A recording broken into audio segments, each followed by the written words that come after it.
Assalamualaikum warahmatullahi wabarakatuh. Kami dari kelompok 2 akan mempresentasikan tentang perairan Nusantara. Apa sih yang dimaksud dengan perairan Nusantara? Perairan Nusantara adalah bagian permukaan atau daratan bumi yang secara permanen ataupun terkala tertutup oleh massa air dan terbentuk secara alami atau buatan, baik yang berair tawar, payau, ataupun air laut yang bersifat umum. Contoh perairan Nusantara adalah sungai.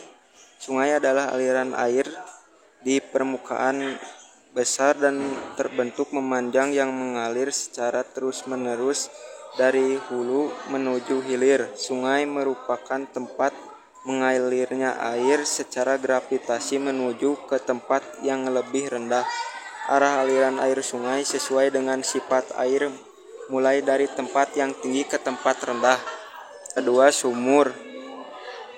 Sumur adalah lubang atau liang konstruksi yang dibuat ke dalam tanah yang fungsinya digunakan sebagai sumber air yang berada di dalam tanah untuk memenuhi kebutuhan. Selain memperoleh air, sumur juga digunakan dengan tujuan memperoleh minyak, air, garam, gas, maupun informasi mengenai keadaan tanah. Ketiga, danau. Danau adalah badan air alami berukuran besar yang dikelilingi oleh daratan dan tidak berhubungan dengan laut kecuali melalui sungai. Batas laut teritorial. Batas laut teritorial adalah batas yang ditarik dari garis dasar pantai terendah pada saat laut sedang surut. Panjang garis yang ditarik ke arah laut lepas ini sebesar 12 mil. Pada area laut yang termasuk dalam garis dalam tersebut, kedaulatan penuh dimiliki oleh Indonesia. Kedaulatan ini termasuk pada wilayah laut, dasar laut sampai tanah lapisan bawah atau subsoil dan udara di atas laut.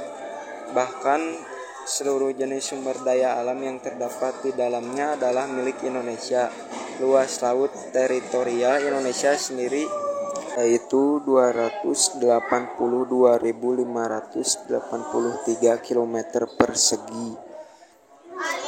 Dengan luas laut teritorial yang sangat luas sehingga negara Indonesia mempunyai kewajiban untuk menjamin pelaksanaan hak lintas damai. Fungsi laut teritorial tempat yang digunakan untuk mencari nafkah bagi nelayan, sarana lalu lintas yang menghubungkan pulau satu dengan pulau lainnya, SDA hayati seperti laut, tumbuhan, dan hewan, SDA non hayati seperti gas alam dan minyak bumi.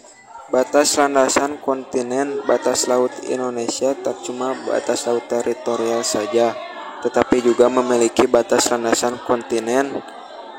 Lalu apa sih yang dimaksud dengan batas landasan kontinen? Batas landasan kontinen adalah batas dasar laut yang jika dilihat dari geologi dan geomorfologinya merupakan kelanjutan dari benua atau kontinen. Landasan kontinen tersebut mempunyai kedalaman kurang dari 200 meter atau disebut juga dengan wilayah laut dangkal. Apabila kelanjutan alamiah dari pulau sifatnya landai, maka batas terluasnya yaitu continental slope atau continental rise. Berbeda halnya dengan kelanjutan alamiah atau dasar laut yang sifatnya curam dari garis pangkal kepulauan, maka batasnya akan berhimpitan dengan batas luar dari zona ekonomi eksklusif. Manfaat batas landas kontinen antara Indonesia dan Malaysia menciptakan pelindungan kekayaan alam pada dasar laut di sebuah negara. Zona ekonomi eksklusif. Zona ekonomi eksklusif atau dikenal dengan istilah Z merupakan wilayah laut paling luar pada saat air laut surut dan ditarik sejauh 200 mil. Indonesia mempunyai luas zona ekonomi eksklusif (Z) seluas 2.936.345 km persegi. Luas zona ekonomi eksklusif Z itu sendiri telah diumumkan pemerintah Indonesia pada tanggal 21 Maret 1980. Negara dapat melakukan eksplorasi, eksploitasi, pengolahan, dan konservasi sumber daya alam. Negara juga mempunyai hak untuk melakukan penelitian, perlindungan, dan pelestarian laut, memberikan izin untuk pelayaran internasional melalui wilayah tersebut, dan memasang berbagai jenis sarana untuk perhubungan laut. Fungsi zona ekonomi eksklusif itu terdiri dari 4 sebagai batasan agar negara asing atau negara tetangga tidak memanfaatkan maupun mengambil sumber daya alam di wilayah tersebut. Yang kedua, dapat mengelola dan mengembangkan seluruh sumber daya di zona tersebut. Yang ketiga, menambah luas wilayah laut. Yang keempat, untuk pembangunan. Mengapa wilayah atau negara wajib mempunyai batas wilayah? Karena batas wilayah negara merupakan garis batas yang menjadi pemisah kedaulatan suatu negara yang berdasarkan atas hukum internasional. Suatu wilayah atau negara wajib mempunyai batas, sebab batas wilayah adalah salah satu tanda kedaulatan negara.